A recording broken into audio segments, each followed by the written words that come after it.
and Bernard Hawksfall as Harry Lawson, and Geoffrey Banks as Professor Van Hardwig in A Journey to the Center of the Earth. The novel by Jules Verne, adapted for radio in 8 parts by Howard Jones. Part 6, The Hurricane.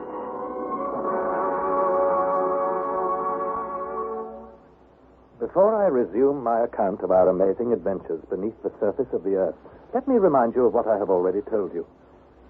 My uncle is that now celebrated German scientist, Professor Van Hardwig. One day, in a book my uncle had recently purchased, we came upon a scrap of ancient parchment covered with runic characters. This, we discovered, was the writing of a 16th century alchemist named Arne Saknussemm. In a few words, Saknussemm described how he had made a journey to the center of the earth by descending the crater of an extinct volcano in Iceland. My uncle, being impulsive as well as clever, insisted that we follow in the footsteps of Saknussemm. So, accompanied by our faithful guide, Hans Bjelke, we too descended the Snæfells's volcano.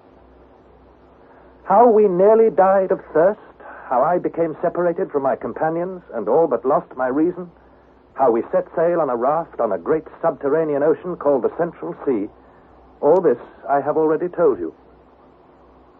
And then we witnessed a fearful battle between prehistoric monsters. The ichthyosaurus, or great fish lizard, and a sea crocodile, the plesiosaurus.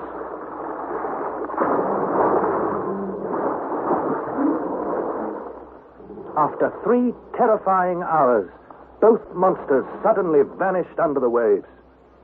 But presently the plesiosaurus rose again to the surface, writhing horribly in its death agonies.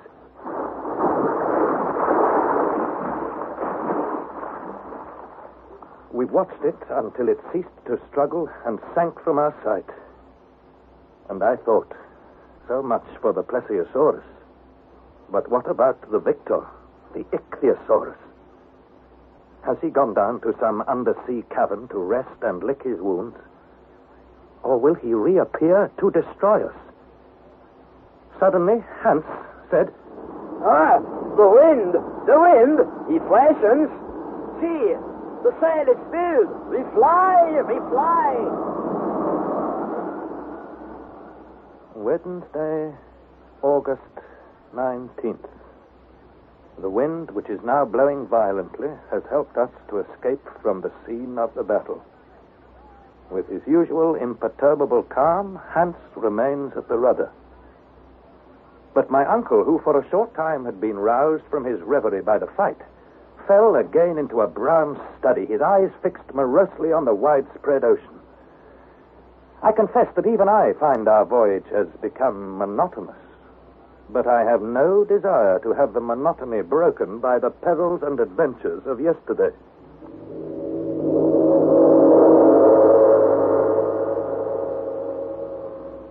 Thursday, August 20th. The wind is now north-northeast and blows very irregularly in fitful gusts. The temperature is high.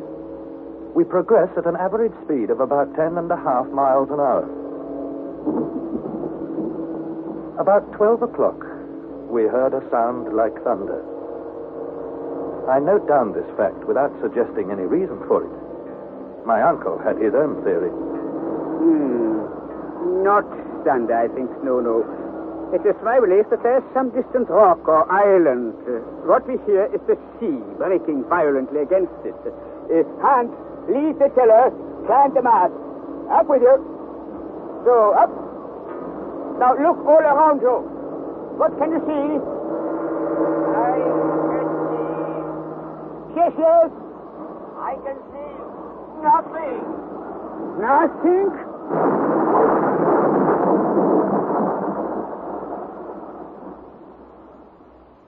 Three hours passed. The sound had now become like a mighty cataract, far, far off. Uncle, Well, Harry, what is it? I believe that's a cataract of some sort. Nonsense.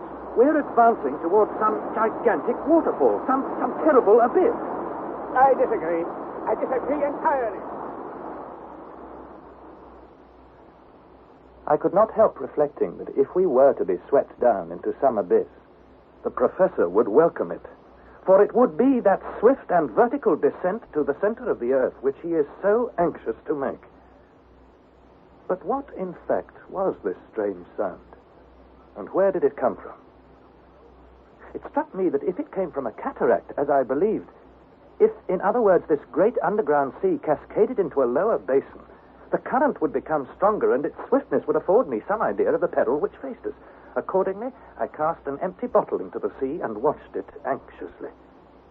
Current? The current simply did not exist. The bottle lay to leeward without any movement. About 4 o'clock, my uncle said, Hans, oblige me by climbing the mast again. That's it. That's it. Now look carefully. Very carefully. Aha! He has seen something at last. I think so, Uncle. Hans! I come. Well, what is it? What have you seen? It is there. To the south, Master. A great spout of water rising from the waves. This is what you saw, Hans? Yes, Master. A spout of water. Then it's probably another marine monster? Perhaps, my boy. Perhaps. In which case, may I suggest we give it a clear berth? Let's steer away from it. To the west. We steer for the south. For the south? Uncle, that is madness. For the south, I say. For the south. At 8 o'clock in the evening, reckoning as above ground where there is night and day, we were not more than 2 leagues from the great monster. Its black, enormous body lay motionless on top of the water. Its length could not be less than 1,000 fathoms.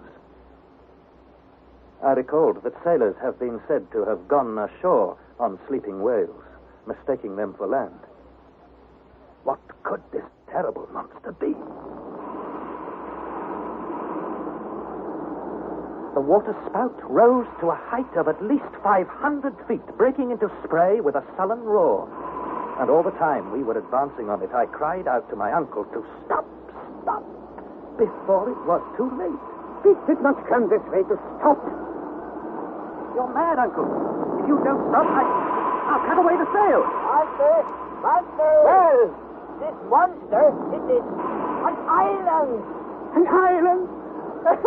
The monster's an island, Harry. What do you think of that? I don't believe it. Well, what about this great spout of water? It is a geyser, Master Harry. Are you sure? Oh, yes, I'm sure.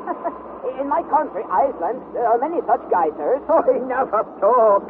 We sail to this island, Hans. Oh, yes, Master. But beware the geyser. If he falls on us, we are wrecked. Therefore, I think I steer for the other end of the island. I was the first to leap onto the rock. My uncle followed.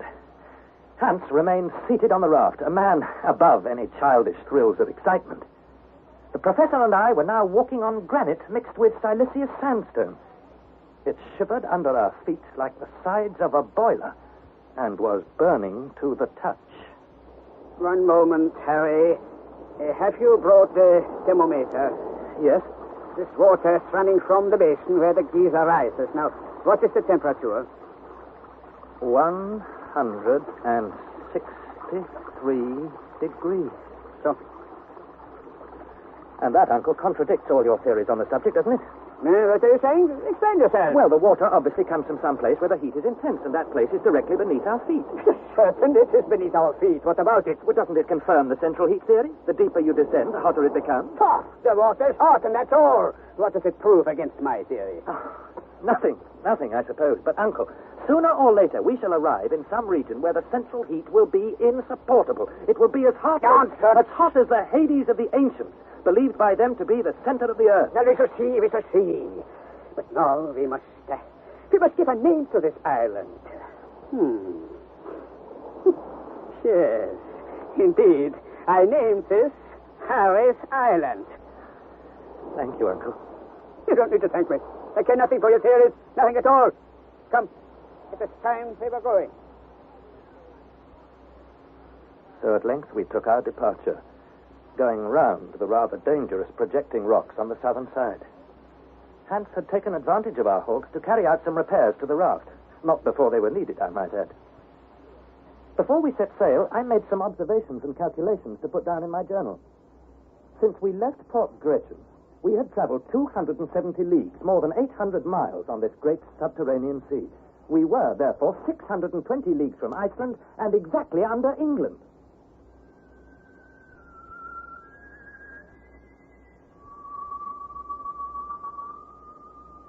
Friday, August 21st. This morning, the wind has freshened. We make good progress. The sight and sound of the magnificent geyser have disappeared. And the weather, if I may call it such, is about to change very suddenly. The atmosphere is close and sultry. The clouds seem to be tumbling towards the sea, a dark olive in color. In the south, they are piling up like enormous balls of cotton, one above the other in confusion. The sea is comparatively calm. There can be no doubt that the air is saturated, so to speak, with electricity.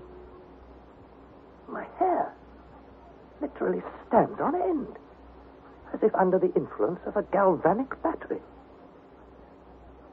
I am writing at 10 in the morning. The portents of a storm become more and more pronounced. The wind has softened as if taking breath for a renewed attack. Above us, the vast funereal pall of cloud hangs like a huge sack. I try to ignore the menacing signs all about us, but I cannot help remarking it looks as if we are in for some dirty weather. The professor says nothing, simply shrugs his shoulders. He's in a detestable temper. I point to the horizon. There's a big storm brewing, Uncle. The clouds are coming lower and lower, as if they mean to suffocate us. Silence. Nothing stirs. Now the wind has dropped entirely. It is as if nature has ceased to breathe. The sail droops in folds on the mast. We are motionless on a dark sea that is as smooth as glass. I reflect that if the wind rises with sudden violence, our sail may be the death of us. I say, lower the sail. It's only common sense. No! I tell you 100 times no. If the wind strike into its words, let the storm sweep us where it will. Only let me see the glimmer of a coast, the line of rocky cliffs. Even if they dash us into 1,000 pieces. But, Uncle! You will keep up the sail whatever happens. Keep it up! The professor had scarcely spoken when the storm burst. The rain falls like solid rods of steel. The wind rises to a raging tempest blowing from the most distant corners of the cavern from every point of the compass. It roars, it screams, it shrieks like demons let loose. The raft leaps wildly over the waves. My uncle is cast headlong to the deck, and with difficulty I drag myself towards him. He clings with might and main to the end of a rope and gazes with pleasure and delight at the spectacle of the unchained element. And at the rudder never moves a muscle. The mast holds firm against the hurricane, but the sail bellies out like a bubble about to burst. I shout, the sail! We must lower the sail! Must I tell you again? Leave the sail alone! Lower the sail! Lord, Master Harry, leave the sail alone!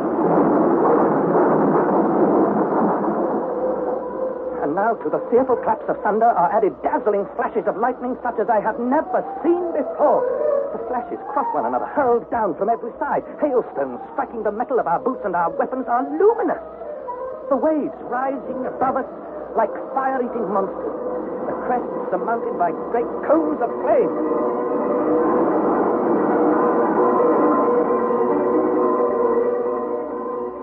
Sunday, August 23rd. I have almost lost count of time. My notes are incomplete, loose, and vague.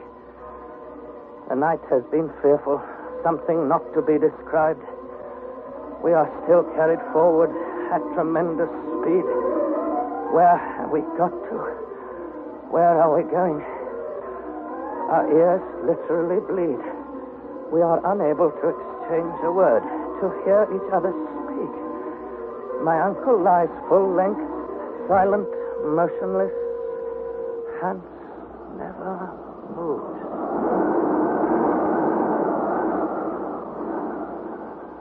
It seems this terrible storm will never end. We are utterly broken by fatigue. We are heading southeast, always southeast. Already we have covered 200 leagues from Harry's Island. We have lashed every piece of cargo to the raft, otherwise it must have been swept away. Also, we have tied ourselves to the mast, each man lashing the other. The waves sweep over us, so that we are often underwater. For 3 days and 3 nights, we have not spoken. We open our mouths, we move our lips, but no sound comes. My uncle contrived to get his head close to mine. From pure intuition, I fancy, he said to me, "We are lost." So now I take out my notebook and I write as well as I can. Take in sail. He nods his head. And at this moment, a disc or ball of fire appears on the very edge of our raft. The sail is carried away bodily. I see it swept up to a prodigious height, like a kite. The ball of fire, half white, half blue, and about 10 inches across, runs here, there, everywhere. It is swept towards Hans, towards my uncle. A stench of nitrous gas fills the air. And I am ready to choke. On my feet. I cannot move my feet. This globe of electric fire has turned all the iron on board into magnets or lodestones. Our instruments, our tools, and then suddenly the ball of fire bursts. A stupendous flash of light. It shows me my uncle cast to the deck, apparently senseless. And there, Hans at the rudder, grim, motionless, imperturbable. Then, all about us, darkness, darkness, darkness.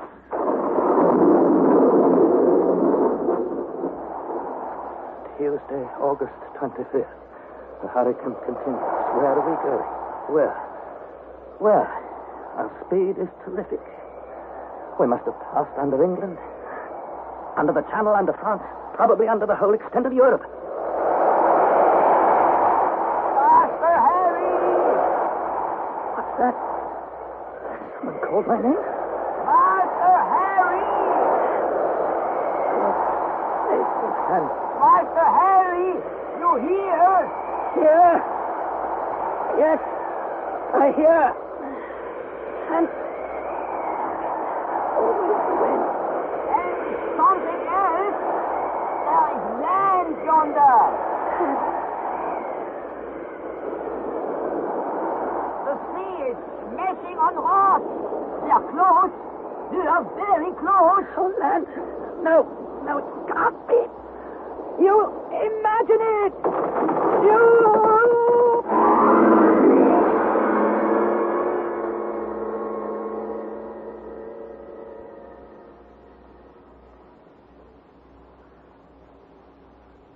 Exactly what happened when our raft was cast upon the rocky shore, it is impossible for me to say.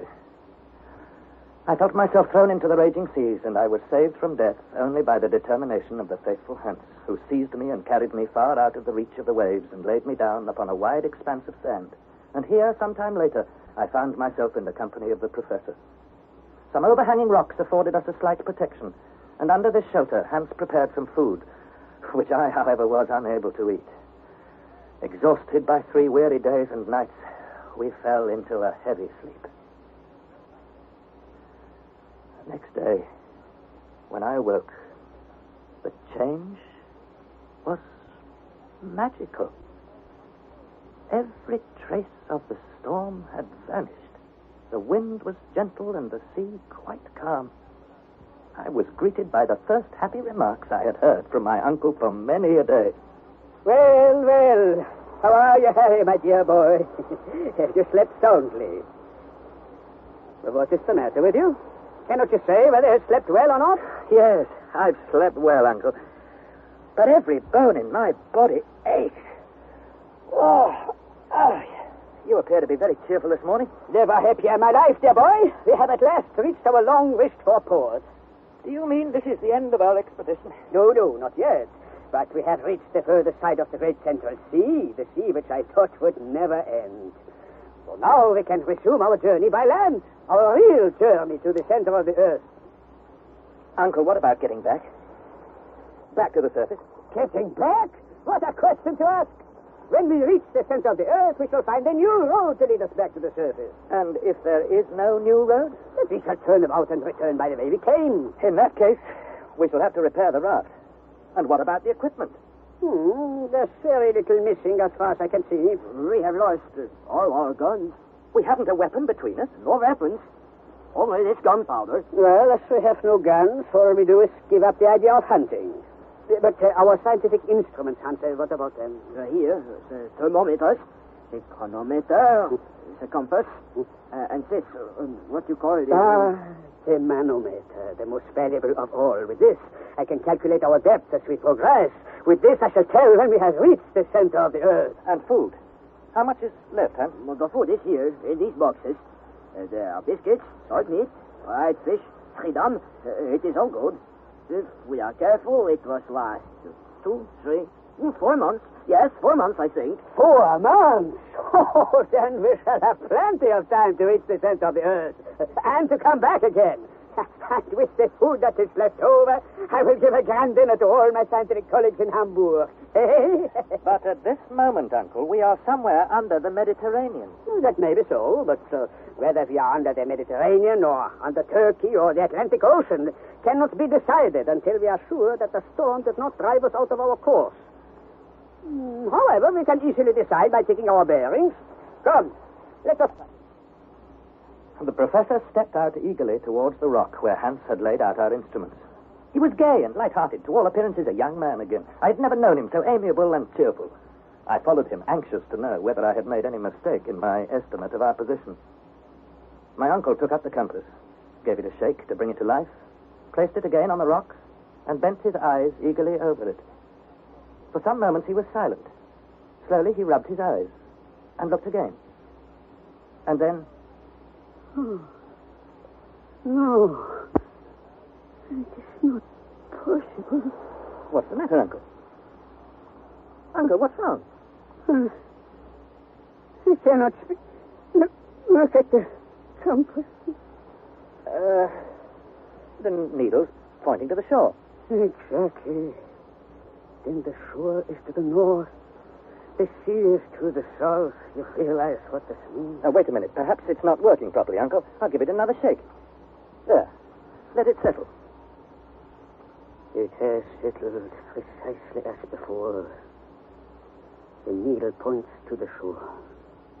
There must have been a slant of wind during the storm. We've been carried back to the shores of Port Grayton. The shores we left, apparently for ever so many days ago. And our voyage, the fearful dangers we have passed through amount to nothing. Every hour, every minute on the raft has been so much time lost. It is cruel. Cruel. Yes, Uncle. And in my opinion, the time has come to reconsider our position. It is useless to struggle against the impossible. So, fate plays moves, wild tricks. All the elements, air, fire, water, all have combined against me. Well, now they shall learn what a determined man can do. I will not yield. I will not retreat one inch. I shall see who is going to triumph in this immortal contest. Man or nature. Forward, I say. Forward to the center of the earth.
sixth installment of A Journey to the Center of the Earth, adapted by Howard Jones from the novel by Jules Verne.